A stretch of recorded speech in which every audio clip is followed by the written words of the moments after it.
So I will begin. Okay. Well, welcome everyone, and thank you for being here. The state, as I was saying before, is having a little strange issue with their network, and so I'm on my personal computer. Excited to be able to share this with you, but I'm a little nervous because I've never used this computer before, and it's acting a little different than it normally does. But right now, I'll switch it to the full screen here. And then Andrea is going to help let people in, and she'll monitor the chat as well, which I think will be great. So first, let me go back up here, do a welcome. This is our community outreach and your volunteer program.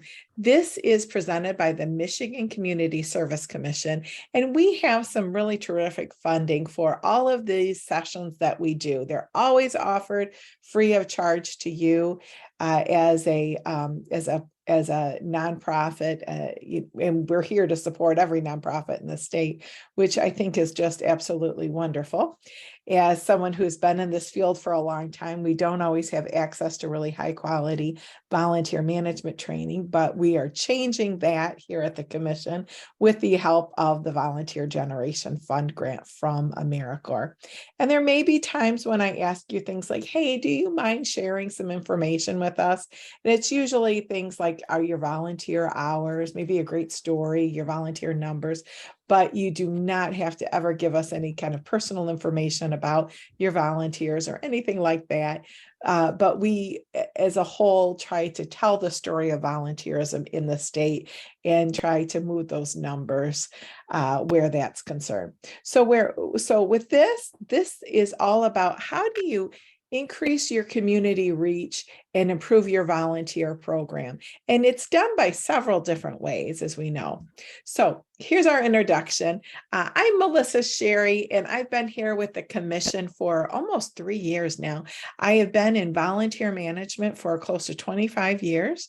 And that means that if you're in this line of work for any length of time, and I see some friends here that have been around for a while, you know that you do lots and lots of different things. It's not just volunteer management.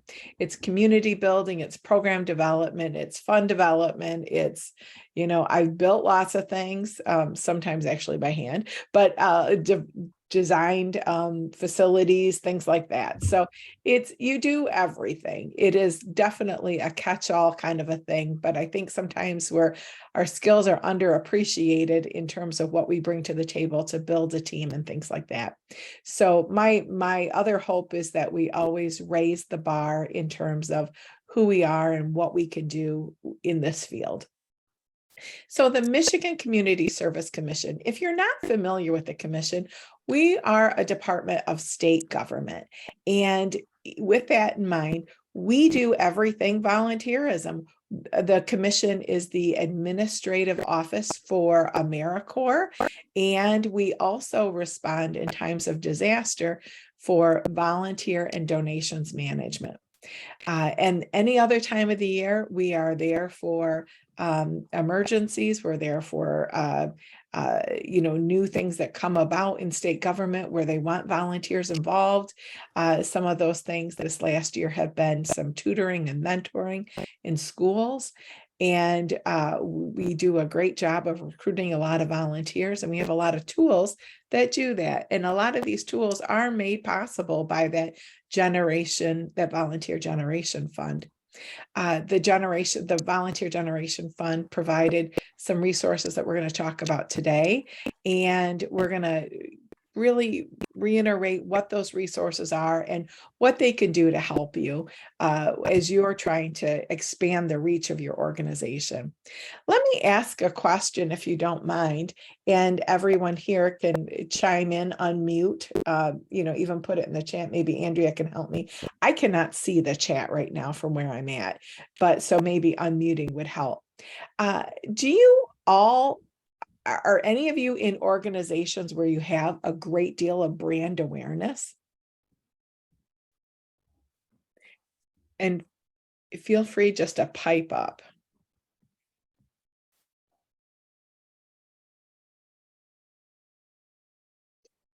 I know it can be a little intimidating.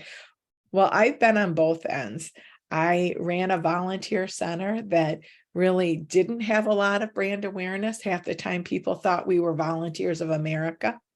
And then I also worked at a large hospital that also had a great deal of brand awareness, and it really was never that hard to recruit volunteers.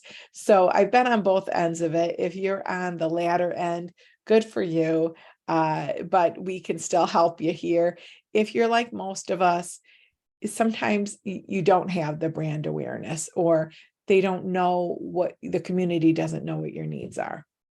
So you're in the right place either way. So what we're going to do today is we're going to define the need. And I'm going to see if I can move this. I can't even see my thing here. We're going to define the need. And hold on one second. I am so sorry.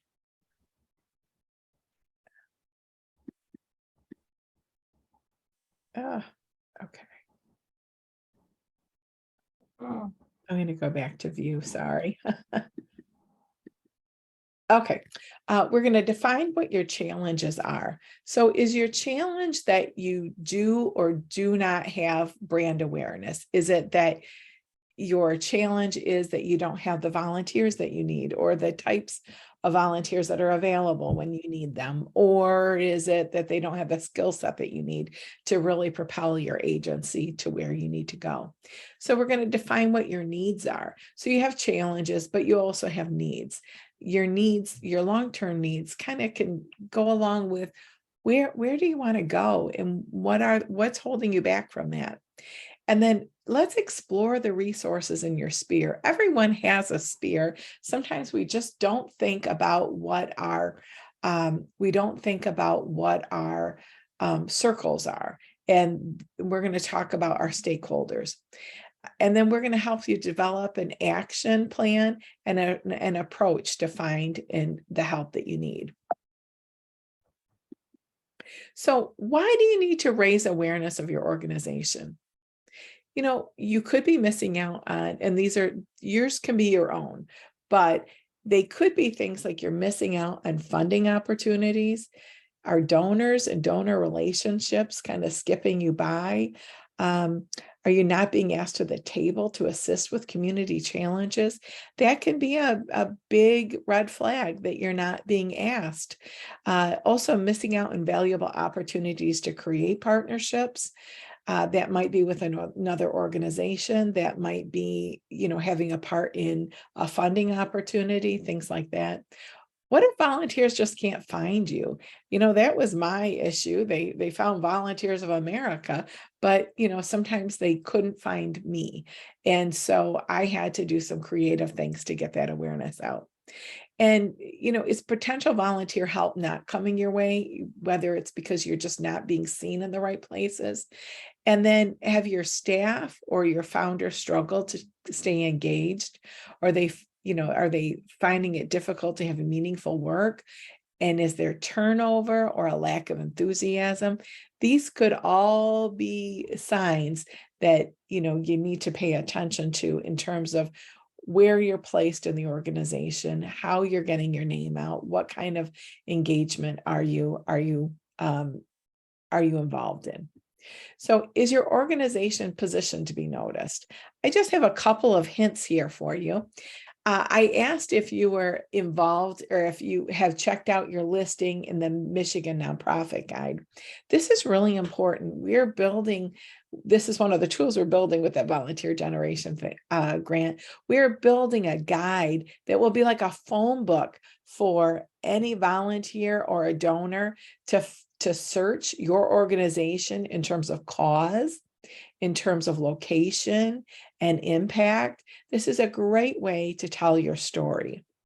Another way to express what your needs are is through Get Connected. These are both of our websites, but your local agency, and if you go on to Volunteer Michigan, you may find you have a local United Way that also has a Get Connected or a Galaxy Digital, they call it.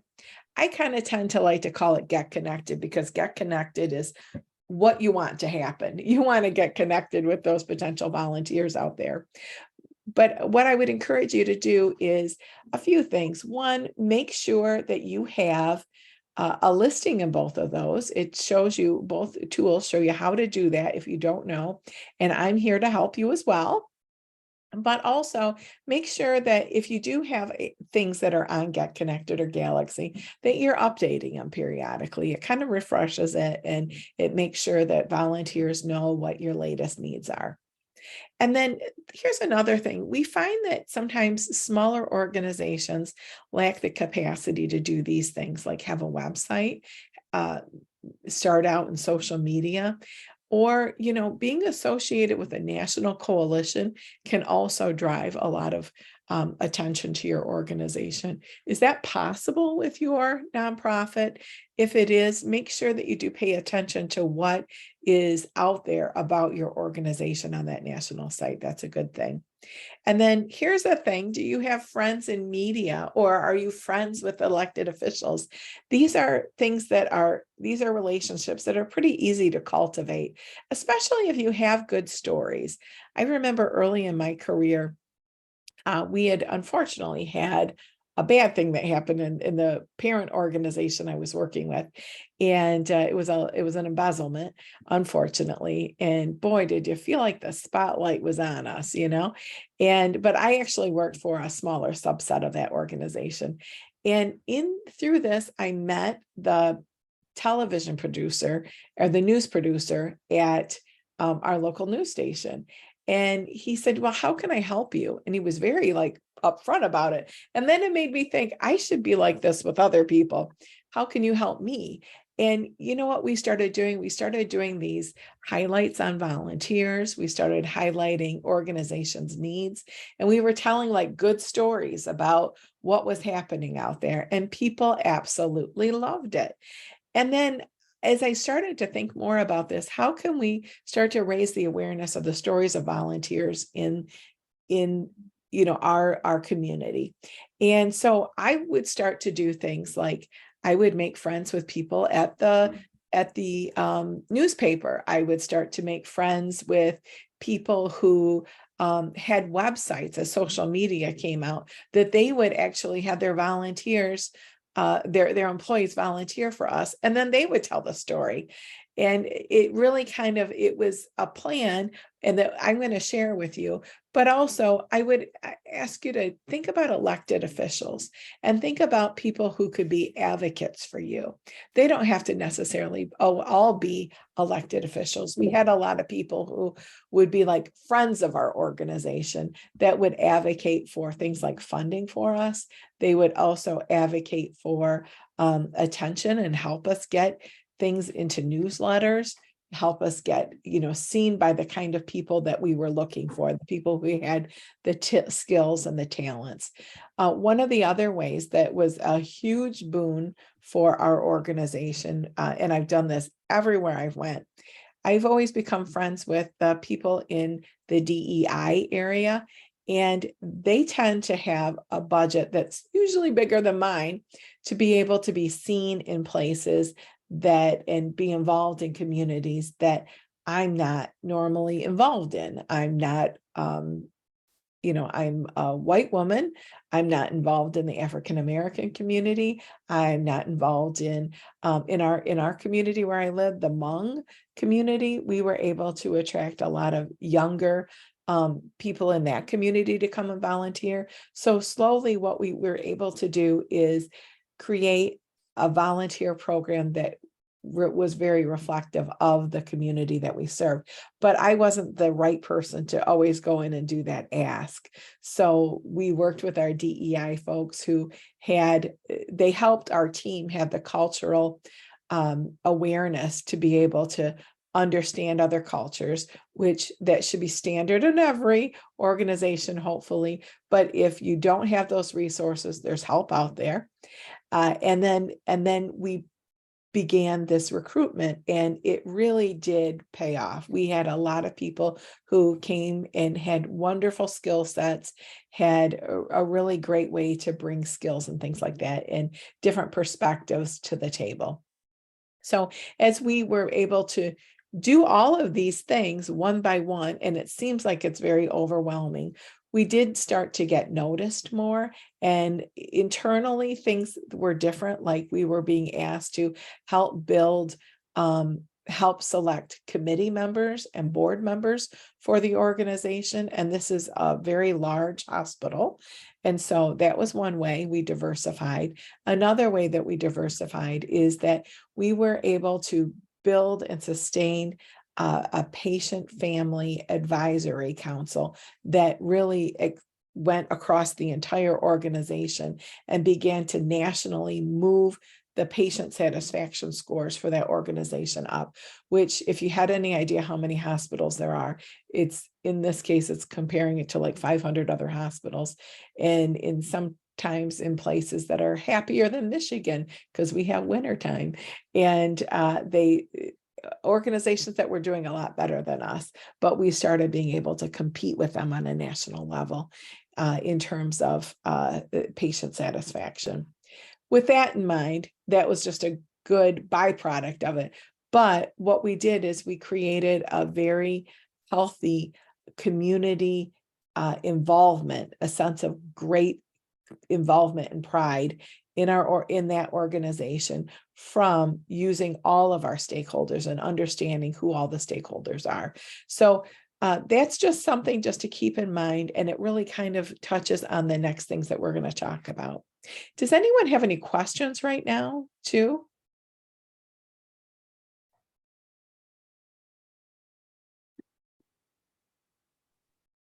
Okay, well, I'm going to take your silence as to mean you're ready to get going here. So I saw this quote, and I thought, well, this is really, I think in some ways it's really pertinent to this.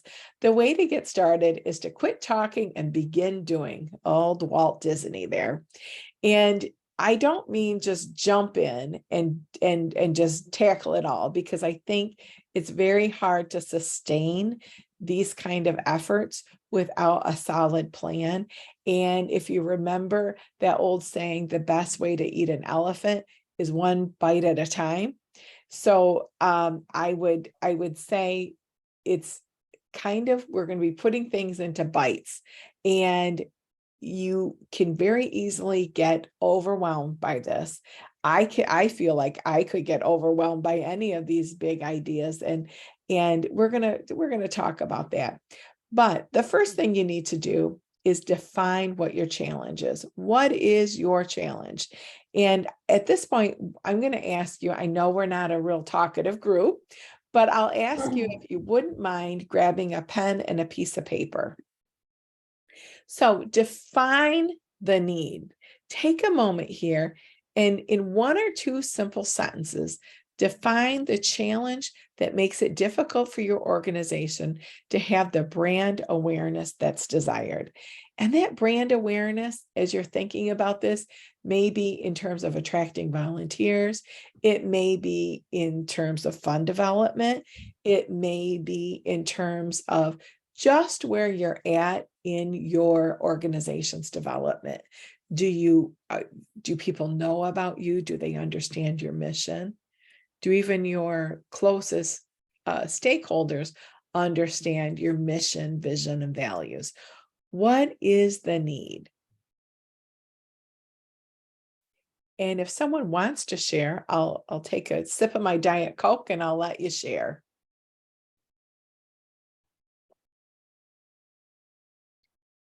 We are a quiet group today.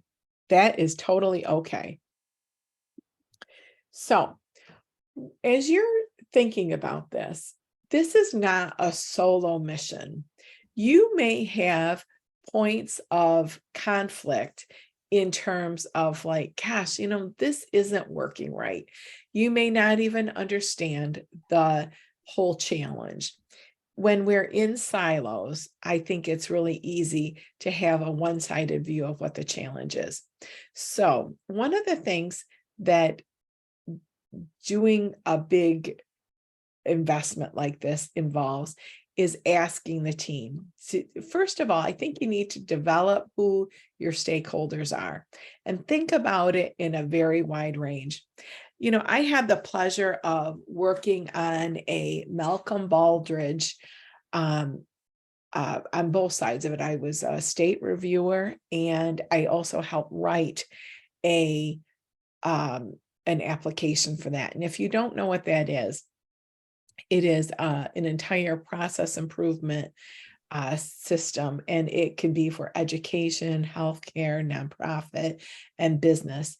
And really, what it is, it was started by the federal government, like in the 1980s, to really turn around the American economy and really to be able to compete against, like at the time, like the Toyotas and companies like that, that really were able to turn a profit and have very reliable products and things like that.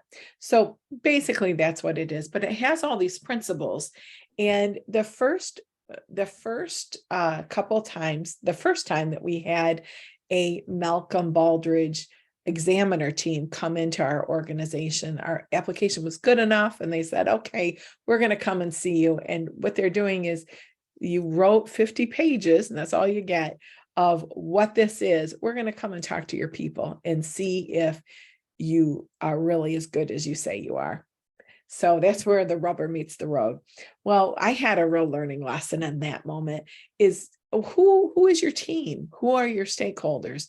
They view stakeholders much wider than we did. And it didn't even occur to me that all those people could possibly be stakeholders. So what I would encourage you to do is, when you ask the team, you think about who the team is, think broadly, think who your clients are, your customers, your providers, your partners, your board members, your volunteers, your staff members, your executive team, your funders. Think about who those people are. Those are your stakeholders. And amongst the team, you're going to see something here. Think of these people, these types of people, as in buckets. And you can always, before you go, ask the team, or maybe you find out while you ask the team, that these are where folks are. And to me, this can be a point of where things kind of get overwhelmed. There is 3 kinds of people. There's the resistors. You know what? They are going to throw 100 other problems at you, and then it's easy to feel overwhelmed. There are also the people who you always did it this way. There's no other way to do it. It's just this way. And they don't really see the need for change. And, it could be for a lot of reasons, but those who resist change. You're going to see the early adopters and the people who love change. Those are the people who will get on the bandwagon. Oh yeah, I could do that. Yep, I'm with you. And those people are great. And we love them because they're easy. They're easy to deal with. We like them. But then there's those people that are somewhere in the middle. And, realistically, you need to focus on the people on the 2 ends. The people in the middle are the people that you need to move over to the adopters. And the resistors, you need them to move to the middle and to see what's in it for them, and to understand that asking them to be a part of this, and focusing on what their needs are and what they're saying that they think the challenges are. Think about it and really give it some thought. And not to say you ignore the early adopters, because they're going to have some great ideas too. But if you really want to have things go smoothly, and you want to facilitate a change to start changing, and you want them to be involved in getting your organization moving towards where you'd like it to be, in terms of community awareness and things like that, you need everybody's help. But generally speaking, those are the 3 people that you're gonna meet along the way. And I would say, secretly, you may want to list where you think these people are, and you want to track their progression as this goes on. So you want to get them involved in defining the issue. You have a view of what the issue is, but do others see the issue the same as you? Do they agree on the need for change? And how will the change affect them? A lot of times, that's really it. Everybody says, well, change is great, you go first. Getting your name out there and doing things differently, it doesn't just happen. Something has to happen, and you have to have a plan to get there, and you need your team behind you to do it. So thinking about what it is that they have in their mind of what they see the issue is, it may really change how you initially viewed or structured the need and the challenge. What did your team say? Um, did it change? And I kind of repeated this, but did it change your view of the need? Did it expand on the number of needs? Did it feel overwhelming? I used to work with an individual who was really great at pointing out 100 reasons why and getting us so far off topic that, being compounded with all of the needs and all of the challenges that you're like, I can't do a thing here. And it was overwhelming to me until I learned how to manage that. And then hopefully this will help you do that a little bit. Did their input help define the challenges? And was there resistance?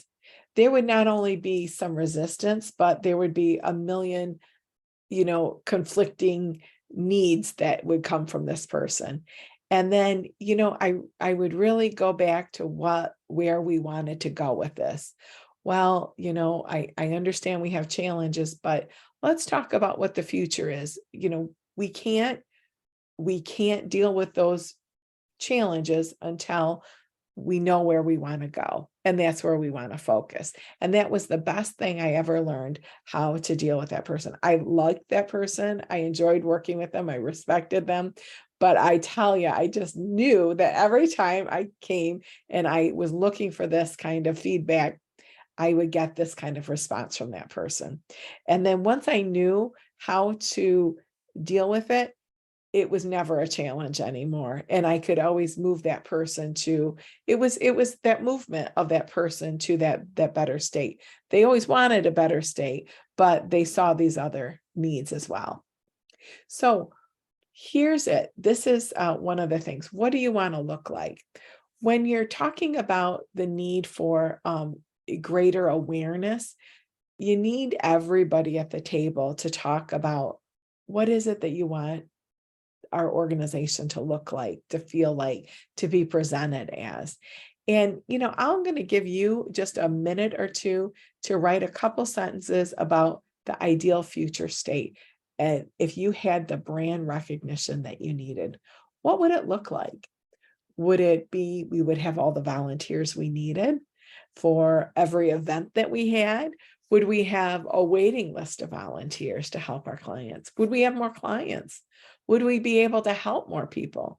Would we have the resources that we needed to write, high quality grants or launch a fund development program?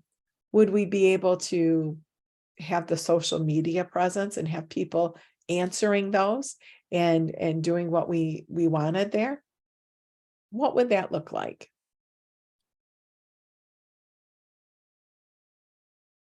So then I would ask your team what the ideal state looks like. And then pay attention to those who are resistant, who are the early adopters, and those in the middle. I can't really see here. Andrea, did Kayla get in?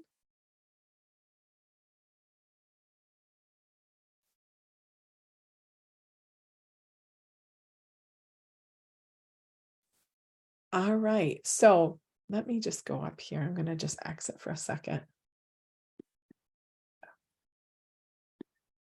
There we go. So then determine the scope of your project and those phases. So what can we easily manage at first to have the resources to address a win? And to have a win.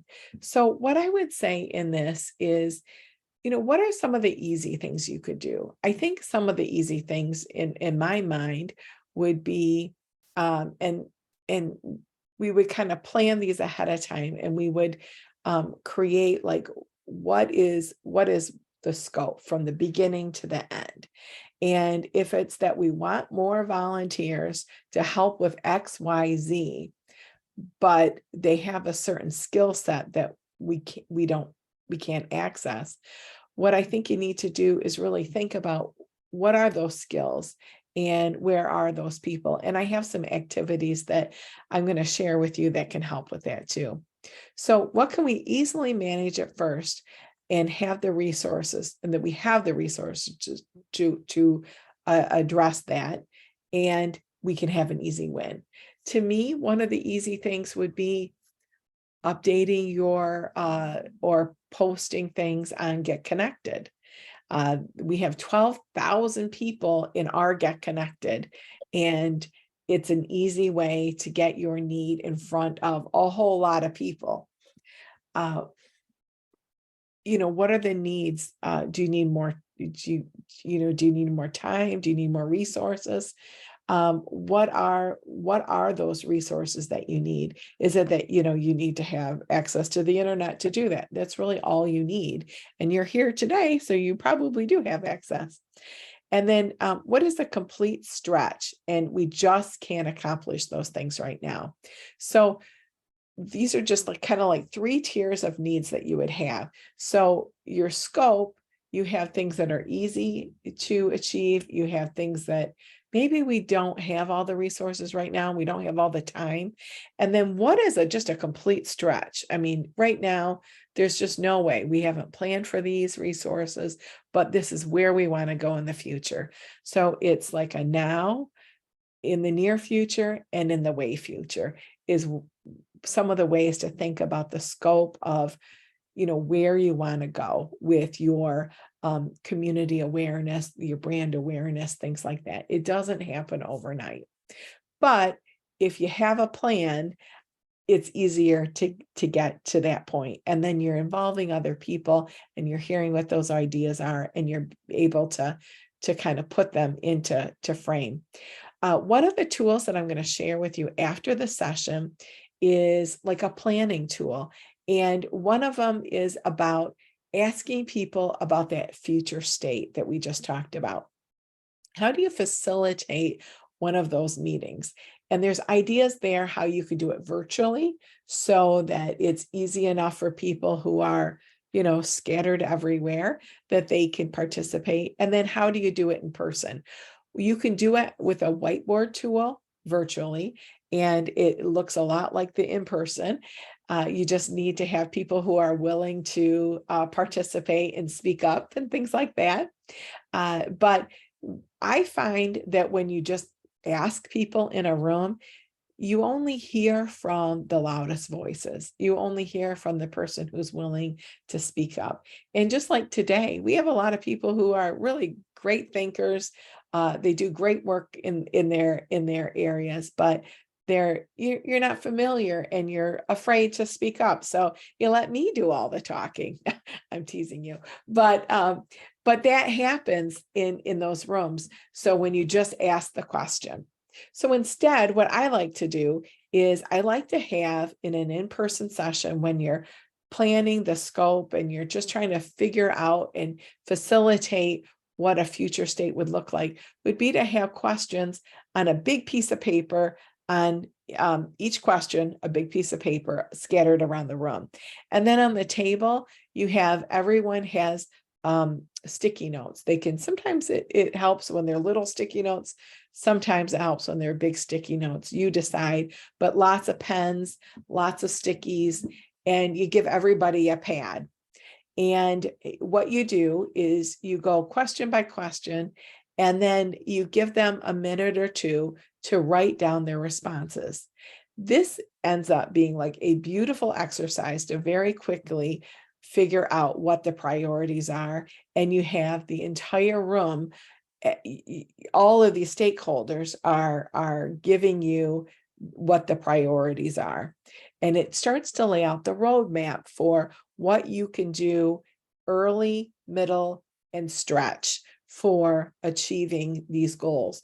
One, you can also get people to agree on what the need is, and you can use the same exercise to agree on what an ideal future state would look like.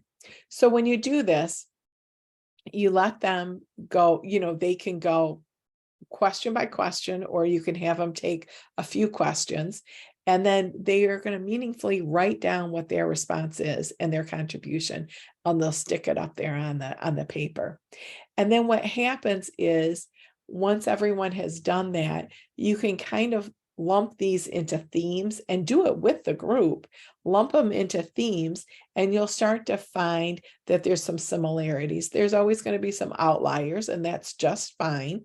But for those that are themed, they can start to build the road work.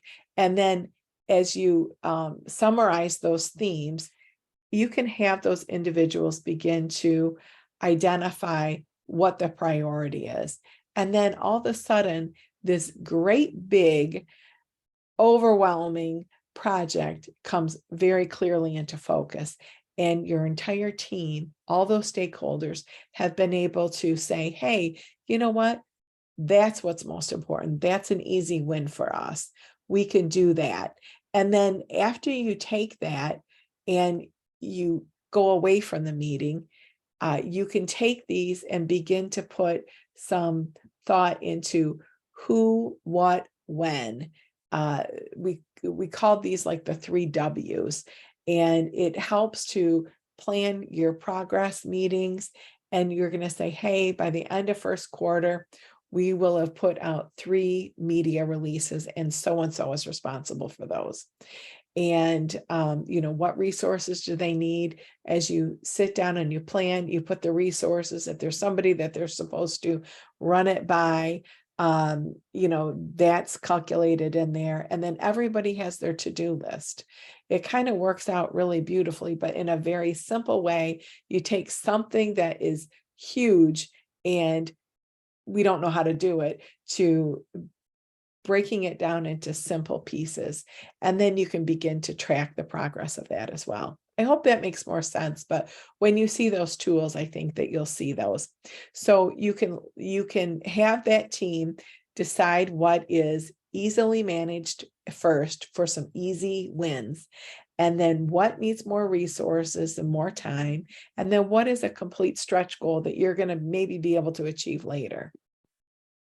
So what resources do you need to achieve greater visibility? This is that wish list. And as people are doing this, they're putting in there, it's just an envisioning process. They may say, we want to be visible. We want to have an article in the newspaper. We want to have, when you do a Google search of our agency, this is what pops up. Our website pops up, our services pop up, our volunteer needs pop up. What do you have to do to accomplish those things? And then you can begin to help. This also begins to help with strategic planning, which we are going to have a session on next month. And then it also begins to help you understand where the resources are that are needed. And then it begins to build the case why your volunteer program needs to be appropriately resourced to be able to help drive the organization to where it needs to be. But it all does come down to results.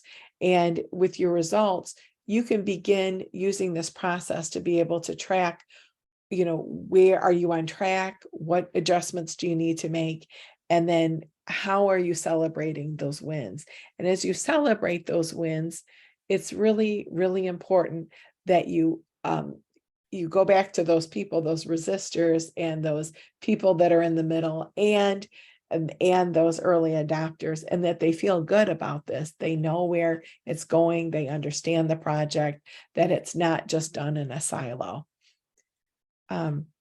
So if you think about this, and I want you to think about the spheres of your relationships with your stakeholders, and really bringing out from those stakeholders where these resources are. So where is their help? How do we reach them? Who do we already have who can help us access those resources? One of my challenges had been very early on in my career when I was at the hospital was that we needed more diversity in our volunteer ranks. We wanted to make sure that the volunteer pool was reflective of the community that we served. Well, I really had no idea how to do that. And so I went through this session and we talked about this, and I'm not kidding you. I was in a room of women that were older than me, but looked a lot like me. And the problem is, and that was the problem that we faced even with that group, it was a board, that they would recruit people that they knew. And when that happens, there's nothing wrong with volunteers bringing in volunteers. It's just that you don't get a very diverse pool of people. And sometimes they're probably, maybe they are, maybe they're not all the movers and shakers, but chances are you need a mix of people. And so where is the help? As I grew in this organization, we needed more technology help. We didn't have that originally. They looked to me for the technology, and I'm not the best techie person, but I do know where to find people. So what did I do? I looked at, like, who do I know? I knew people who had worked for Eaton, uh, the Eaton Corporation, I think is what it was called. It was here in Lansing. I knew people from IBM. I knew people from Michigan State. I knew people from Lansing Community College. Obviously, I'm a Lansing person, but I remembered I had a professor that I had worked with who would have us do writing assignments. And then these writing assignments would end up being community service projects. And so I went back to him and I said, okay, I need your help. We need help with websites. We need help with understanding social media. This wasn't something that I was very familiar with at all. And I don't need to be the expert. I just need to be able to find the experts. So where is the help? That in our case, that was where the help was. We turned to corporations, we turned to friends that we had in those corporations, we turned to schools, we turned to professors, we turned to, and we also advertised in things like, at the time, Volunteer Match, and we put it on our website as well. So we went to all these places to find these people, and some of them were like a blanket outreach. Some of them were a very specific targeted reach where we specifically had something in mind we needed them to do. We knew they had the skills, and we just went out and asked them to do it. And most of the time, volunteers, they need a specific call to action. They need a very specific ask. Will you help us with XYZ? And it will take this much time. And that was how we were able to accomplish some of those goals. But we kind of took that approach almost every single time that we had something big, a big gap that we had. We would go out and we would try to find, where is the help? How do we reach them? Who do we already know that can access those resources? When I talked about the diversity, the diversity of the cultures that we had represented in our volunteer program, and I said, where is the help? That was our DEI folks. How do we reach them? We asked them, what do you need from us? And can you please put our stuff out there? Can you help us accomplish this? And what do we need to know before we do that? And they helped us. They knew what competencies we needed. They helped us in terms of, you may need things in multiple languages. You may need to be employing like people who had disabilities. We ended up having a lot of people who had disabilities involved in our program. Wonderful people, wonderful stories. It was such a great addition to our program, because we were able to give people opportunities that could possibly lead to employment. It led to exploring mutually what was important to them, what was important to us. What is it that they needed to learn, but what resources do they need? And we were able to find the resources to help make it possible for them to be here. Sometimes it was a job coach, but then the other times it was things like, I had 3 different volunteers who were blind. And, I said, well, you've managed to get here and you managed to do all these other things in your life. Why don't we just give this a try? I don't know if it'll work, but you've got to talk to me. I've got to talk to you, and we need to see, what do you possibly need to make this successful? I can tell you that one of them needed our piano in the lobby. That was all that they needed. Another one never needed any help, but brought about such great goodwill from patients. We used to get stories about his visits to them, great stories that they just absolutely loved.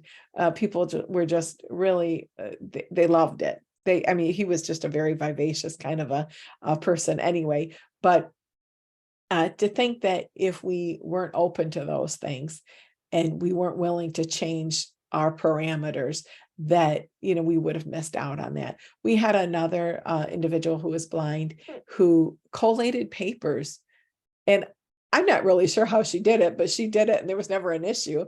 And it was that she had systems, and it was like, well, okay. Let's try this. And so she was a wonderful part of a group that did collating, and she was an equal part of the group. It just ended up being a really cool thing. That was more behind the scenes, but she was a great addition.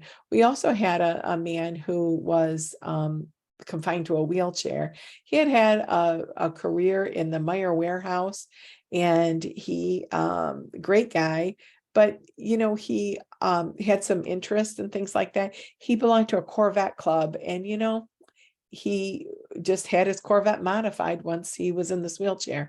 But having the opportunity to go in and talk to people would see him, and he was a very likable guy. He would just connect with them, and he would do different kinds of work for us.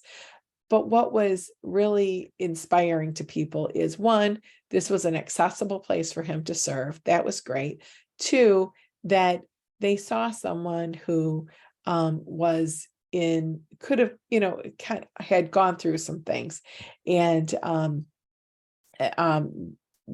they saw that there was hope. And I always thought that was really great. We never put him in a position where he was talking to them about, like, he might have told a story, I'm sure, but he wasn't really in a position to say, well, you could do it too. He was just interacting with them on other needs that we had, but he was very easy to put into a lot of different places, and people could really connect with him. So think about the resources that you already have. So in our case, we ended up using some of those individuals to reach out to other programs. We worked with people who help people who have disabilities and new disabilities. That brought in a lot of people, and it was pretty well self-sustained because they could bring in a job coach, and it was able to help us meet some needs that we had. And then also, as I said about the DEI, we were able to bring in a lot of different cultures to the organization that we never would have been able to tap in as successfully if we didn't have those friends. And then finally, like with our friends who are our volunteers who are blind, they're connected to other blind people, and they were able to, help with putting things in their some of their national associations that they were involved in, things like that. And then teachers are a wonderful resource. Teachers are really good at keeping in touch with each other. I don't know why that is, but they are, and they would always really willingly put things in their newsletters and be very specific about what the needs were. And we would get all kinds of people that had different skills, and teachers tend to be people who have a wide variety of skills, but as they retire and they're in different times of their life, they want flexibility. and they want connections with other people. So making sure that you understand what they want is another thing. So, how do you reach them? Look to the people that you have now. And then, just have a brainstorming session. We've done this. We had a brainstorming session when we would have these big challenges. And how do you find these people? So that's, but you can use these to work with your team through what those challenges are to find the resources that you need. So, how do you reach the people who have the skills, talents, and availability to help us? Again, um, where are these skills most likely found? When we were challenged with, when I was personally challenged early in my career, that I did not know how to operate a website. I did not know how to upload things correctly. Every time I did, it was all screwed up. And you know what? I ended up finding the help that I needed through Michigan State University. I found a volunteer who, this was kind of funny, but he was from Turkey and he had a writing assignment to do.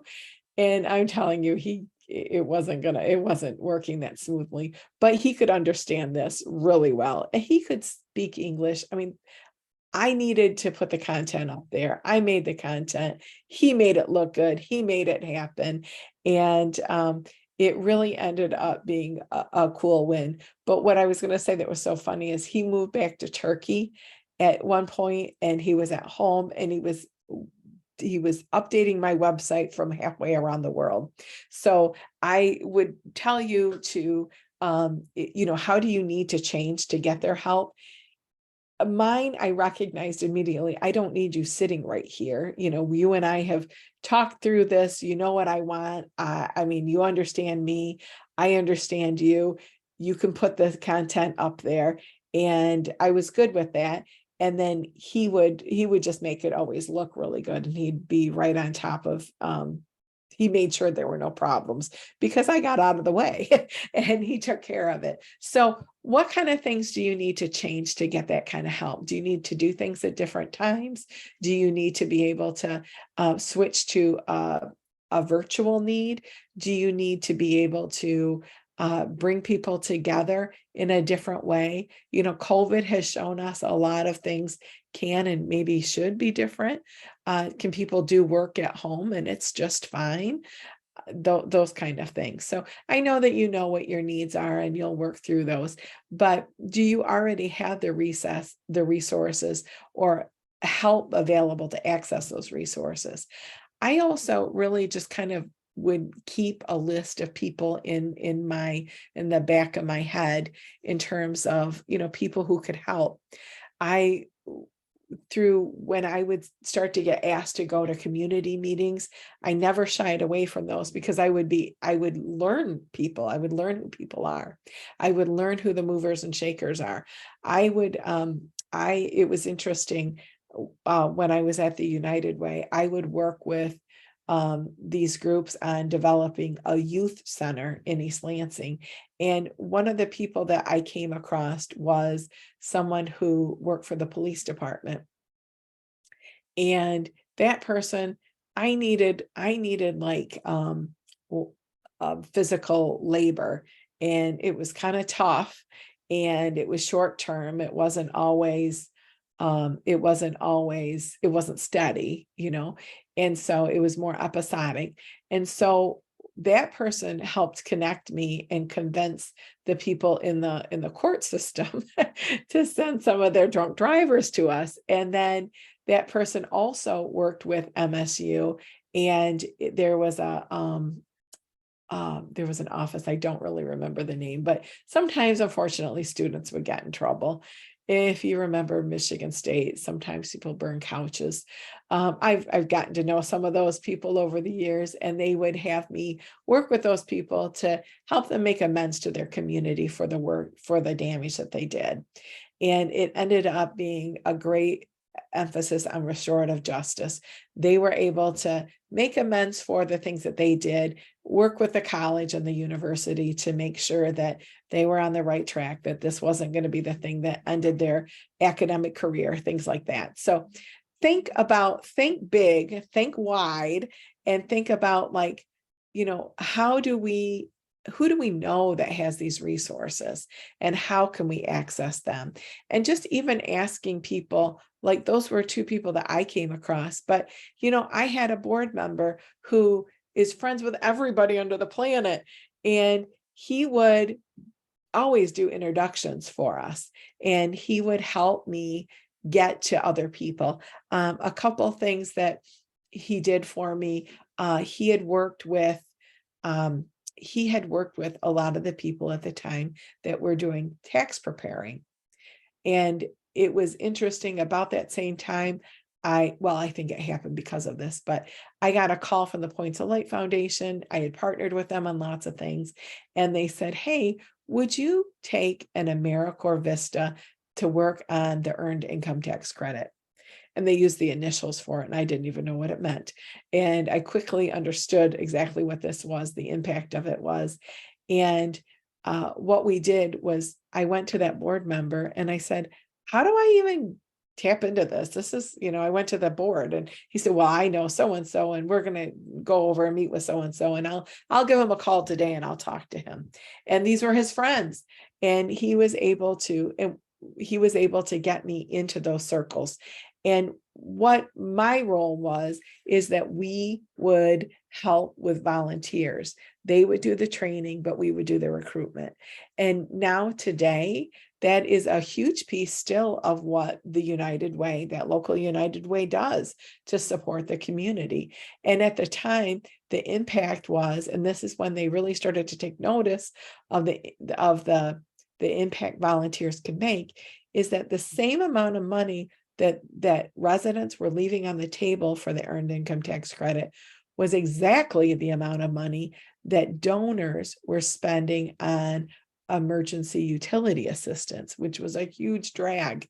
And it was something that those utilities had to be paid by someone to keep the lights on, to keep families together, to keep children in their house, to make sure people had heat and water, and they could take care of themselves. But it was stopping them from doing bigger things that they wanted to do to improve the community as a whole.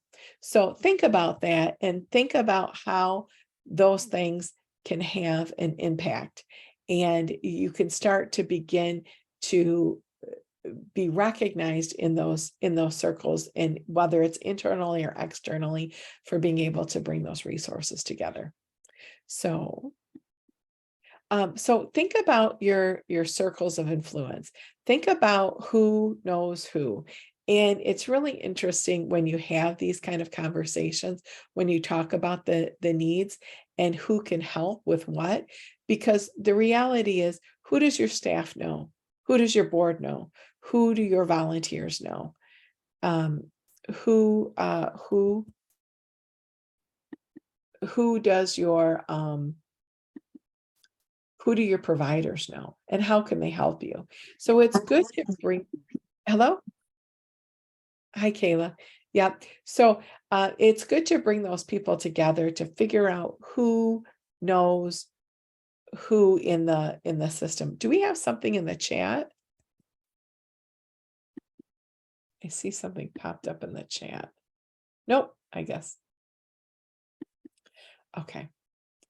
So going back here. So I'm getting to the end of this session. So one of the things that I would encourage you to do is to really begin to chart your path to determine, what is possible. So you have as you're looking at the low hanging fruit to the higher fruit here. What can you accomplish early and easiest? And then determine what's in scope. Remember that friend of mine that I said, when you would talk to them, they would bring in all kinds of things, and it would be extraordinarily overwhelming for me. And it's not that we forgot what they were saying. What we did was, we had our themes, and then we had these things that were kind of parking lot issues, or things that we would deal with later. They were never forgotten. We could pick it up as we planned, and the whole group really highlighted what the greatest needs were. So then we would begin to list the strategies used for that goal and that progress, and we would track it. Where were things? Did we get all of our social media things done? Did we get did we get to where we're going? Did it turn out that these things that we did it get us grant money? What was the goal of it? And then what are your challenges? You're going to have some adversity in all of this.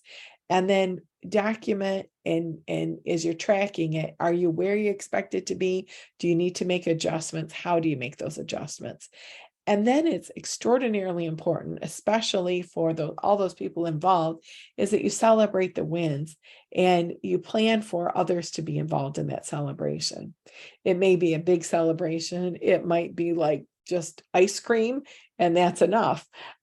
You can decide that, but celebrate those wins and making sure that people feel engaged and good about the changes that happen. And then what you'll start to see is that this can pick up some momentum in terms of getting you to where you're going to go. And it can start to raise the awareness. You're bringing more people into your circle, and you will find that you'll attract more volunteers. You'll hopefully attract more donors, and you'll attract more people to the table that'll be your cheerleaders. And so how is the team doing? I think this is something, as you celebrate a small win, how has the resistor been involved? How did it impact him or her? Is this person still, is this person now smiling a bit more about this session or about this idea? And then the early adopter, how is this person feeling? Are they still feeling like this is in their scope? It's doable. Are they contributing ideas? Are they still at the table? And has the middle person, have they moved up the fence? They were on the fence at one point. Have they moved over to an adopter? You're getting them involved, and they're celebrating key initiatives, and they're also being, recognized themselves. I think that those are all really important things. So here's some of the things that I'm going to share with you that will help you kind of plan for, in a purposeful way, to have wider community engagement, and then also bring in more of that volunteer recruitment. So if that is what your challenge is, that you need to have more visibility. So a future state activity planner, I'm going to share that with you, and it's guides you through what that activity should look like with your team. And then there's a scope sheet.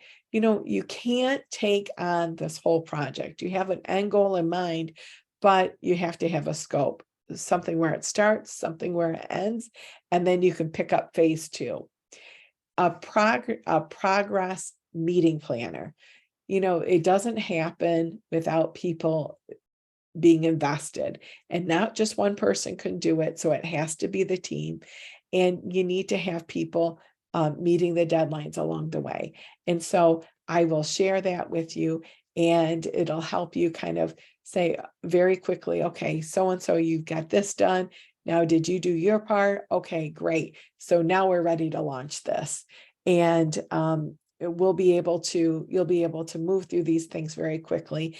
And the things that seem overwhelming will be very clear in plain sight as you've done this.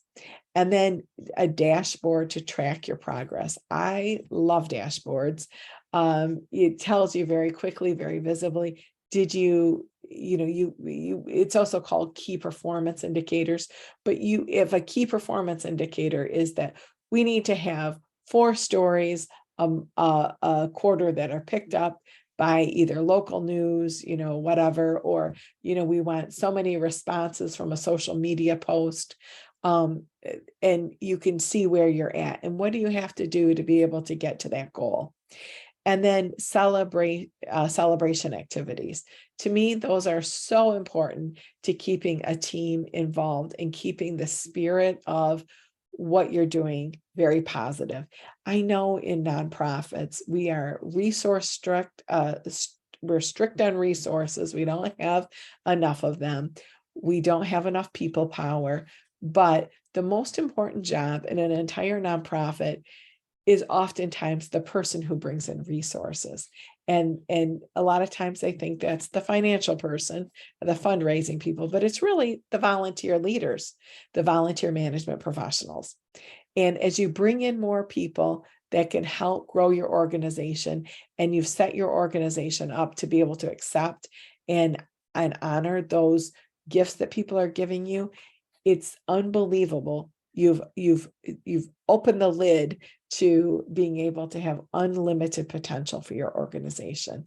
And I stress that all the time. It isn't that volunteers are free. It isn't that volunteers are easy and they should just be doing, little tasks. You can have them doing some of the most important tasks to get your organization to where it's going. And I will tell you, to just as a plug, we are working on skills-based volunteerism. And what that would mean is that you tell us what skills you need, and we have people who can fill those skills.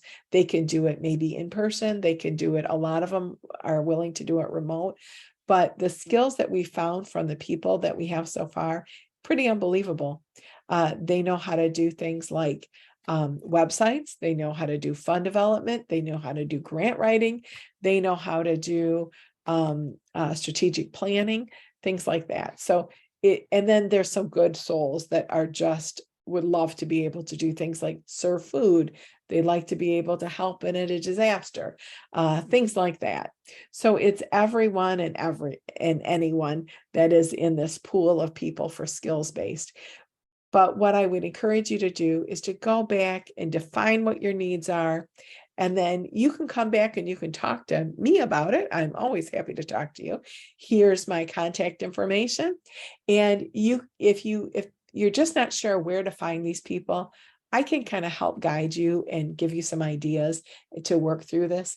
I would love to have that opportunity to do that. And I'm going to be touching on a lot of these things in terms of planning for, finding those resources, planning for those resources in your organization. I know that this session is like a whirlwind session. I've been a part of these that have been like a 2-day session. And so I know it was a lot to throw at you, but I'm here if you have any questions. I think what I'll do at this point is I'm going to actually stop the recording.